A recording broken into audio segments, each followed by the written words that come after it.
Hello students. तो आ गए हैं हम नई वीडियो में। 46 question current electricity JEE Main 2023 के सवाल चल रहे थे। काफ़ी क्वेश्चन हैं इस चैप्टर के, तो हम 46 क्वेश्चन तक पहुंच चुके हैं।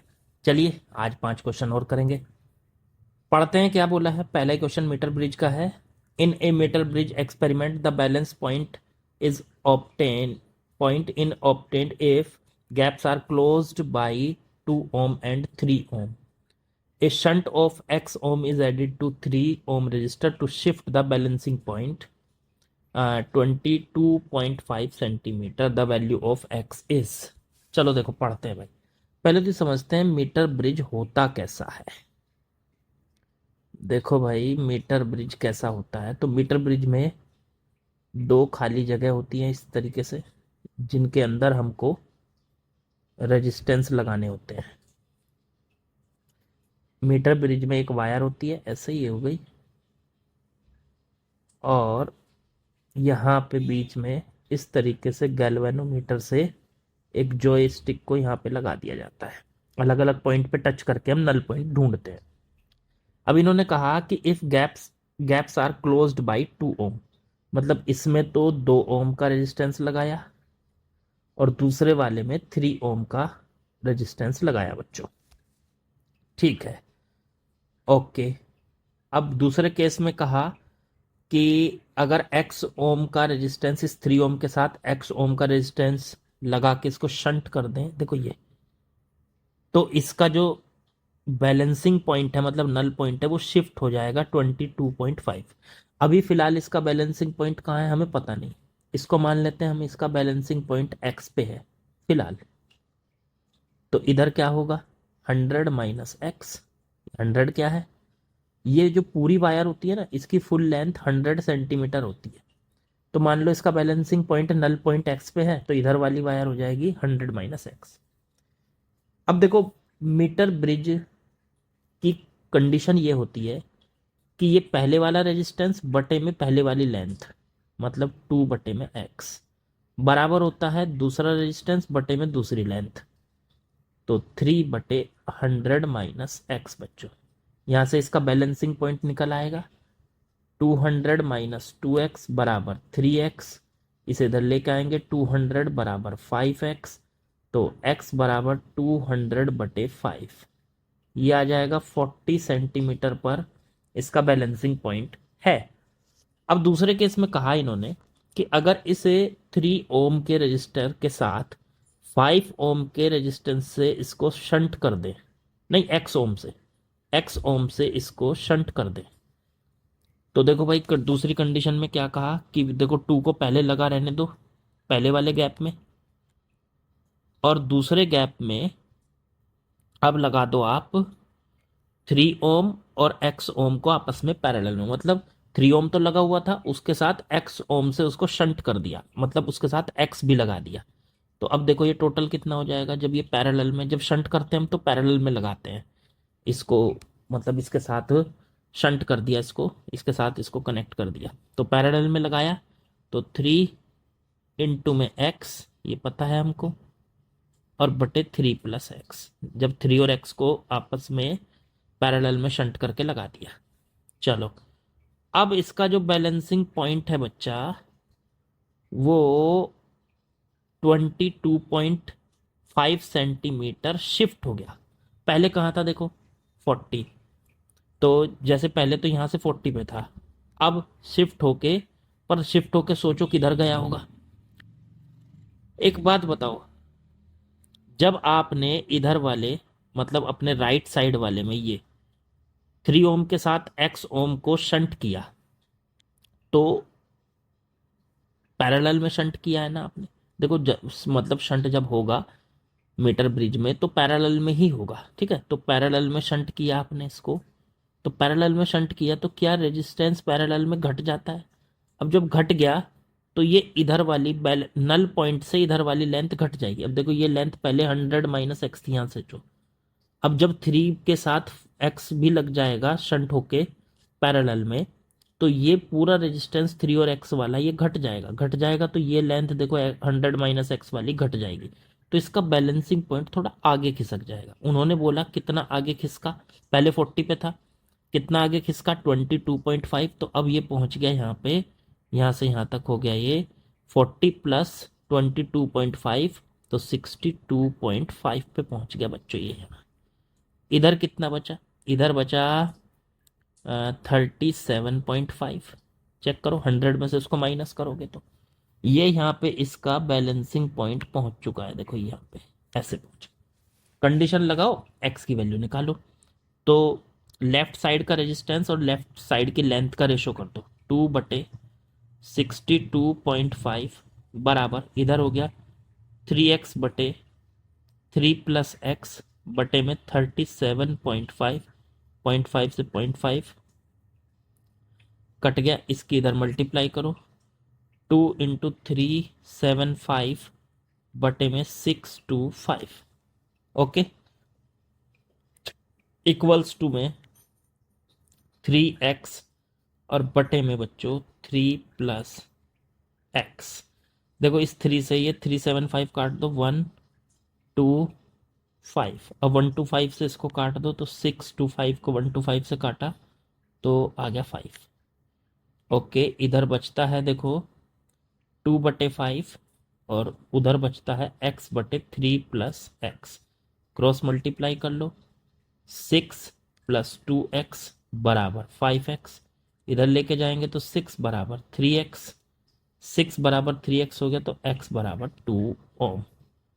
ये x की वैल्यू आ गई, x बराबर 2 ओम या 2 कह लो, एक ही बात है। देखो ये दे रखा है यहाँ पे, ये 2, तो हमने कितने ओम से उसको शंट किया है हमें पता चल गया।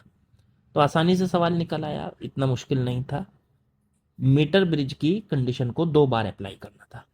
चलो आगे बढ़ते हैं बच्चों। चलिए बच्चों नेक्स्ट क्वेश्चन पे आते हैं, क्वेश्चन नंबर 47। ये गैल्वेनोमीटर का सवाल है। इन्होंने बोला for a moving coil galvanometer the deflection in coil is this 0.05 radian when current 10 milliampere passes through it if the torsional constant suspension of suspension wire 4 × 10⁻⁻5 the magnetic field number of turns, this सब कुछ दे रखा है। चलो एक बात बताओ, moving coil galvanometer में coil को घुमाता कौन है? सर उस पर लगने वाला टॉर्क कितना होता है वो? तो सर वो टॉर्क होता था टो बराबर mv sin थीटा। मैं याद दिलाता हूँ आपको, यहाँ थीटा की वैल्यू जो है वो ऑलवेज 90 रहती थी, तो m × b sin 90, sin 90 हो गया 1, तो इसका मतलब इसको घुमाता है m × b। m क्या है यहाँ? तो सर m था यहाँ पे magnetic moment, magnetic dipole moment, लिख देता हूँ मैग्नेटिक डाइपोल मोमेंट। अच्छा ठीक है, ये जो मैग्नेटिक डाइपोल मोमेंट होता था इसकी वैल्यू क्या हुआ करती थी? तो m की वैल्यू होती थी number of turns into current into area, NIA। तो ठीक है, तो टॉर्क का फॉर्मूला आ गया mv, m की जगह यहाँ रख दो NIAB। लो ये टॉर्क आ गया, ये कॉइल को घुमाने वाला टॉर्क है, जब हम उसमें कॉइल में करंट डालेंगे तो जो उसको घुमाएगा। अच्छा अच्छा, उसको बैलेंस करने वाला मतलब रोकने वाला टॉर्क वो मिलता था सर हमको, ये जो टॉरिजनल कांस्टेंट है इससे, मतलब इससे आता था। आप जो उसको रोकने वाला टॉर्क होता है, कितना होता है उसको रोकने वाला टॉर्क, इसको बैलेंस करने वाला टॉर्क? तो टॉर्क ये दूसरा निकाल रहा हूं मैं, टो डैश कह दो इसको, ये रोकने वाला टॉर्क है। जो उसको कोइल को घुमाने वाला टॉर्क ये होता था, और रोकने वाला टॉर्क होता था के अल्फा, जहां के क्या होता था? के होता था टोरिजनल कांस्टेंट, टोरिजनल कांस्टेंट। और कॉइल कब रुक जाती थी? जब घुमाने वाला टॉर्क और रोकने वाला टॉर्क आपस में बराबर हो जाते थे। तो NIAB बराबर के अल्फा हो जाता था। अल्फा क्या था यहाँ पे? घुमा हुआ एंगल, कॉइल जितना घूमेगी वो एंगल। अब देखो इस फॉर्मूले में ना आपको सारी चीजें पता है छोड़ के एक, एरिया। तो एरिया निकालना है, ये देखो एरिया। तो एरिया के लिए सर फॉर्मूला लगेगा के अल्फा और बटे में NIB। चलो वैल्यू रखते चले जाओ अब। ए बराबर के की वैल्यू क्या थी, तो original constant sir 4 × 10⁻⁵। Okay, alpha कितना था, अल्फा था सर 0.05 रेडियन। ओके, बटे में N, number of turns 200, into current I, तो आई था सर 10 मिली एम्पियर, तो 10 × 10⁻³ और बी की वैल्यू 0.01 टेस्ला, 0.01 टेस्ला। चलो जी ठीक है, अब इसे सॉल्व करें, पॉइंट हटाएं, ये पॉइंट हटा।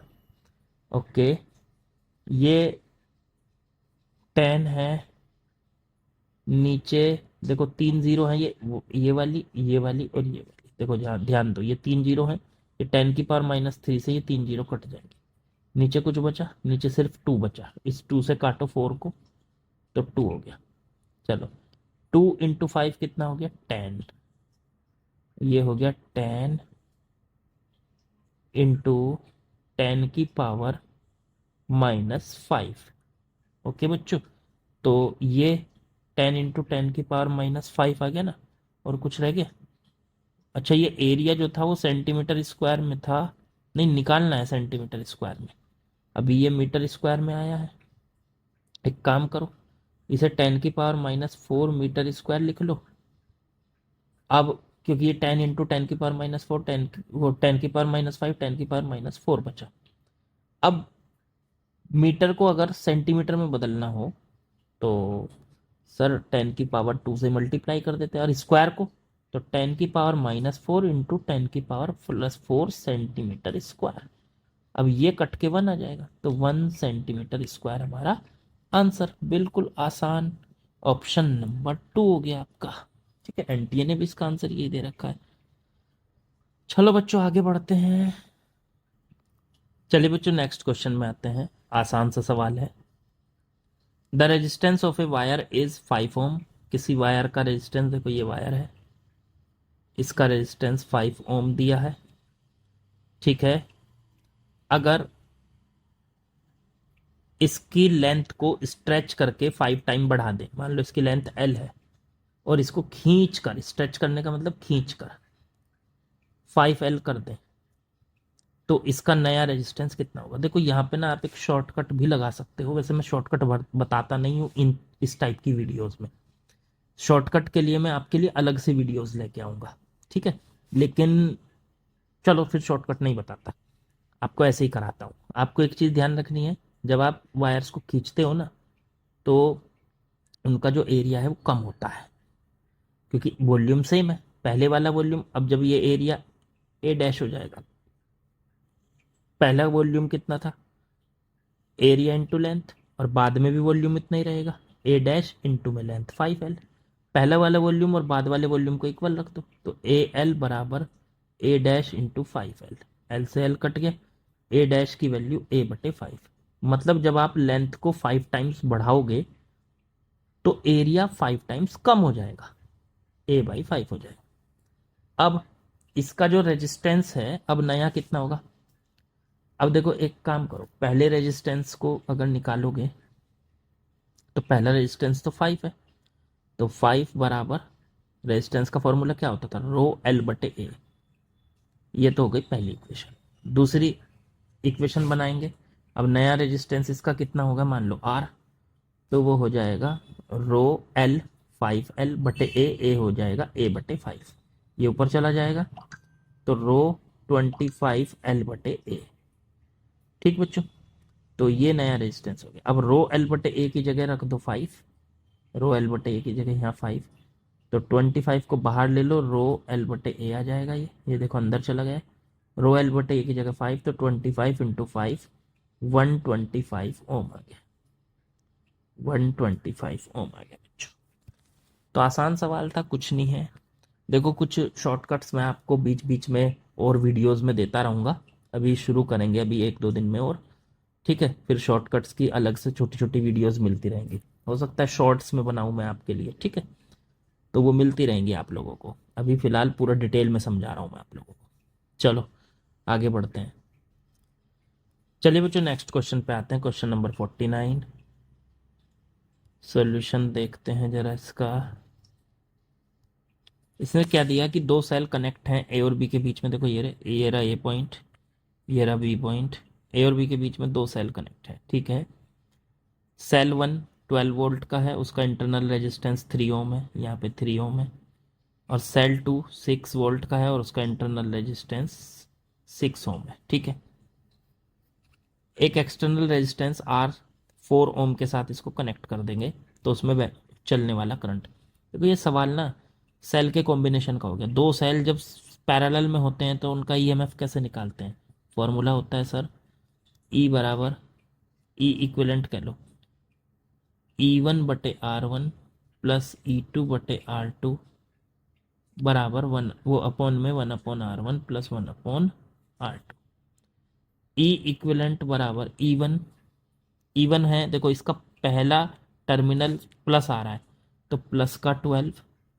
देखो E1 का मतलब हो गया पहली बैटरी की वोल्टेज, पहली बैटरी की वोल्टेज 12, प्लस ले माइनस, तो जो पहले टर्मिनल आ रहा हो प्लस आ रहा है तो प्लस 12, और बटे में उसका आर है इसका सर 3, प्लस E2 दूसरी बैटरी का पहला टर्मिनल माइनस आ रहा है तो माइनस में 6, और बटे में उसका जो रेजिस्टेंस है 6 ओम तो बटे 6। अब 1/3 प्लस 1/6 बच्चों, ये सॉल्व करके आ गया। 3 से इसको काट दो 4, 6 से इसको 6 काट दो तो 4 - 1, और बटे नीचे सॉल्व करके आएगा 1/2। किसी को इसमें दिक्कत हो तो सॉल्व करके देख लो अलग से, 1/3 1/6 को ऐड करके 1/2 आता है कि नहीं। अब ये बचा ऊपर 4 - 1 3, नीचे से 2 ऊपर चला गया तो ऊपर 3/1/2, 2 ऊपर चला गया तो 6 वोल्ट की बैटरी। मतलब ये दोनों बैटरी मिलके एक 6 वोल्ट की बैटरी बनाएंगी, ठीक है। अब कितना आर इक्विवेलेंट कितना होगा इनका इंटरनल रेजिस्टेंस, तो ये दोनों पैरेलल में है, 3 ओम और 6 ओम आपस में किसमें पैरेलल में, तो 3 × 6/3 + 6, ऊपर बन गया 18/9, इससे काटेंगे तो 2 ओम आ गया। चलो बच्चों अब इसका मतलब ये दोनों बैटरी मिलेंगी, देखो यहां से ये दोनों सेल, और एक सेल बनाएंगी 6 वोल्ट का और 2 ओम उसका इंटरनल रेजिस्टेंस। अब एक एक्सटर्नल रजिस्टर है, देखो यहाँ पे बोला 4 ओम का, उसके साथ इसको कनेक्ट कर दिया बैटरी को। लो जी ये है 6 नहीं 4 ओम, ये है बच्चा 4 ओम का रजिस्टर। अब यहां से करंट बताना, बिल्कुल आसान। करंट निकला यहां से आई होता है वोल्टेज टोटल ईएमएफ बटे टोटल रेजिस्टेंस आर। ईएमएफ कितना है, बैटरी कितनी है 6 वोल्ट, और बटे टोटल रेजिस्टेंस देखो ये 2 और इसी के साथ पैरेलल में है 4, तो टोटल हो गया 6। 6 से 6 कटा, I = 1 एम्पियर का करंट आ गया। इसका मतलब इसमें चलने वाला करंट कितना बच्चों 1 एम्पियर। देखो ये आंसर दे रखा है। चलिए आगे बढ़ते हैं। चलिए बच्चों नेक्स्ट क्वेश्चन पे आते हैं। क्वेश्चन नंबर 50, सॉल्यूशन लिखते हैं इसका। इन्होंने दिया यूनिफॉर्म मेटालिक वायर कैरीज ए करंट 2 एम्पियर। एक यूनिफॉर्म मेटालिक वायर है भाई साहब, और उसमें करंट जो चल रहा है 2 एम्पियर का चल रहा है, ठीक है। बैटरी लगा दी वहां पे 3.4 वोल्ट की बैटरी। द मास दिया है इसका 8.92 × 10⁻³ kg, और डेंसिटी डी दे रखी है 8.92 × 10³ kg/m³। ओके, रेजिस्टिविटी रो दे रखी है 1.7 × 10⁻⁸ ओम इंटू मीटर। लेंथ बतानी है वायर की, चलो बता देंगे। एक बात बताओ, पहले वोल्टेज और करंट से क्या निकाल सकते हो, इसका रेजिस्टेंस होता है V/I। V बराबर IR होता है तो R बराबर V/I। V कितना है 3.4/I हो गया 2 एम्पियर। 2 से इसको काटा 1.7 ओम आ गया, ये रेजिस्टेंस आ गया 1.7 ओम। चलो अब मास और डेंसिटी से क्या निकाल सकते हो, वॉल्यूम। तो वॉल्यूम होता है, वॉल्यूम बराबर मास बटे डेंसिटी। तो मास कितना है 8.92 इंटू 10⁻³ और डेंसिटी 8.92 इंटू 10⁻3। 8.92 से 8.92 कट गया, ये बन गया 10⁻⁻6 मीटर की, ये आ गया वॉल्यूम V। अच्छा वॉल्यूम क्या होता है, एरिया इंटू लेंथ। तो V की जगह A इंटू एल की वैल्यू 10⁻⁻6 हम कह सकते हैं। चलो इस को इक्वेशन फर्स्ट कह लो, इसका यूज करेंगे हम। अब देखो R हम कैलकुलेट कर चुके हैं, R 1.7 है। R का फॉर्मूला होता है रो एल बटे ए, रेजिस्टिविटी लेंथ बटे एरिया 1.7। अब मेरे को लेंथ निकालनी है, तो एक काम करो, एक एक काम कर लेते हैं, रो एल बटे ए, तो एल को जो का तू ए की वैल्यू यहां से उठा के रख दो, ए बराबर हो जाएगा 10⁻⁻6 बटे एल। तो ए की जगह हो गया 10⁻⁻6 और बटे में एल बराबर 1.7। ये एल ऊपर चला जाएगा और 10⁻6 इधर मल्टीप्लाई में चला गया, तो ये बन गया रो एल स्क्वायर और 10⁻6 इधर मल्टीप्लाई में ले लो 1.7 इंटू 10⁻⁻6। ओके, तो ये रो इसके बटे में चला जाएगा, तो एल स्क्वायर बराबर 1.7 इंटू 10⁻6 बटे में रो। 1.7 इंटू 10⁻6 बटे में रो की वैल्यू रख दो बच्चों 1.7 इंटू 10⁻8। 1.7 1.7 कट गए, 10⁻6 नीचे -8 ऊपर जाके +8 हो जाएगी, तो 10⁻+2 बचेगा। एल स्क्वायर बराबर दोनों तरफ का अंडर रूट कर दो, तो एल बराबर 10 आ गया। ऑप्शन चेक कर लो भाई, ऑप्शन नंबर 2। तो आसान था ये भी, कुछ नहीं है, कोई बस हमें फॉर्मूले याद होने चाहिए, थोड़ा सा लॉजिक लगाना है, जो चीज़ें दी हैं उनका यूज़ करना है। अब आप देखो आप कितने स्मार्ट हो, कितने अच्छे तरीके से कर पा रहे हो। पहले पॉज किया करो, क्वेश्चन खुद से ट्राई किया करो, ना हो तब वीडियो को आगे बढ़ाया करो। ठीक है, लाइक सब्सक्राइब शेयर। ओके, फिर मिलते हैं